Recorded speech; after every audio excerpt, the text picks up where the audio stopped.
Today we are at Fletcher Jones Audi in Chicago, Illinois, checking out this, the Audi e-tron Sportback. Now this is the interior and details video. There is the full review, so make sure to check that one out too. We'll start off with an exterior walk around. Again, special thanks to Fletcher Jones for making this video possible. They have this e-tron Sportback in stock available.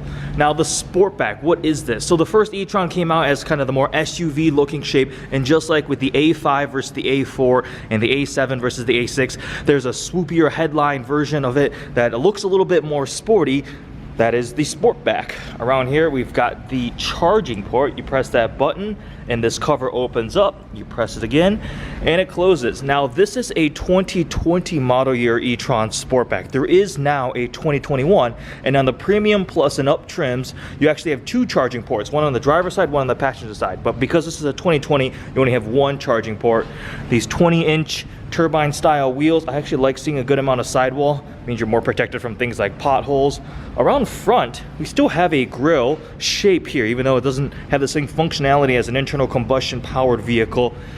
e-tron branding right there, and then actually underneath the hood we should pop that. Give you guys a quick little glimpse before we hop in the vehicle. Now, obviously, there is not an engine under there anymore. There's a big battery pack at the base of the vehicle. So what the heck is up here? If we open it up, you see what looks like an engine cover, but it's not. You can open this up, and we've got the charging cable here and just a little storage space available under the front hood. I wouldn't put your groceries in there and things like that. I'm sure temperatures might not be as controlled as inside the actual trunk, but you can see some orange cabling there, probably high voltage type of stuff. I'm no electrical engineer, so I'm not gonna pretend to know exactly what's going on down there, but that's the under hood up front in the e-tron Sportback. LED headlights, and then we'll do one tour around the back. Again, I already showed you the roofline that angles down, the big light bar across the back. Obviously no exhaust tips, just a little bit of styling there. Quattro, e-tron. Again, Quattro because it does have all-wheel drive motors on the front and rear axles. With that, let's hop inside, actually. There we go. The trunk space of the Sportback is compromised a bit to make it look a little sportier, but it's still plenty practical. Up front we go. When you open the driver's side door, you have a e-tron puddle lamp there, and I believe the back doors also have that. Yep, there we go.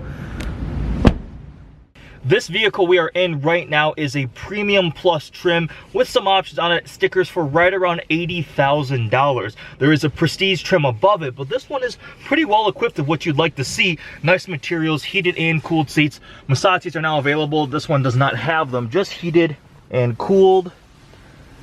We look across the dash here, you have a little e-tron badge there.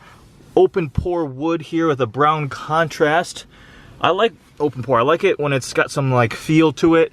Like with most newer Audis, we've gone to a dual MMI touchscreen infotainment system. The top one controls things like your radio, your media, navigation, vehicle settings, things like that. Whereas the lower one is pretty much dedicated to temperature, climate control, your seating and cooling and temperature, things like that, where the air is going. This might be the most unique part of the e-tron's interior. Instead of a more traditional transmission gear selection, you have this contraption here where we're in park now. If you push it forward, you get reverse. Back, you get drive. Turn out, the sensors are going crazy. You get drive, and to put it in park, you press this little button on the side. It's this like motion that, I don't even know how to describe it really. It's kind of just, I don't know, it's like a ratcheting type of thing, it's a lever type of thing. Either way, this is pretty cool. It's very different from what you would expect in normal vehicles. Across the center console here, we still got this nice amount of storage here. It's interesting, it's actually open from the sides here. So don't put anything you don't want to fall out the side of that. But if you do need that, cup holders here with a cover. Open that, more storage there. Some USB ports, an SD card. And then across here we have Audi Virtual Cockpit, which if you've been in a newer Audi, you're very familiar. Virtual display screen, you can reconfigure it. You can have it go full screen on navigation, things like that. Very crystal clear, very nice. And then also these touchscreen buttons type of thing for things, even your headlight controls like that. You press that. It's no longer a rotary dial or anything like that.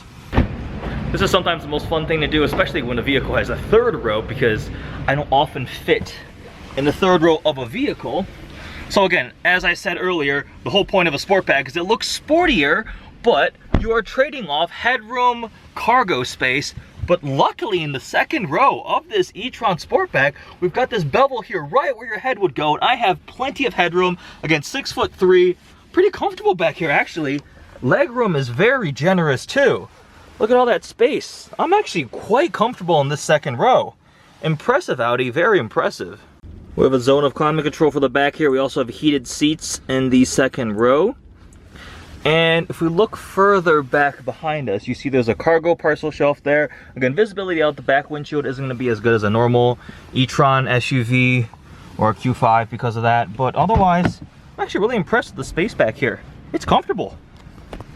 I legitimately would not complain about a road trip in the back seat of an e-tron Sportback. Although the road trip would have to have a good amount of stops because the pure electric range on a full charge for this vehicle is just over 200, I think 218 miles.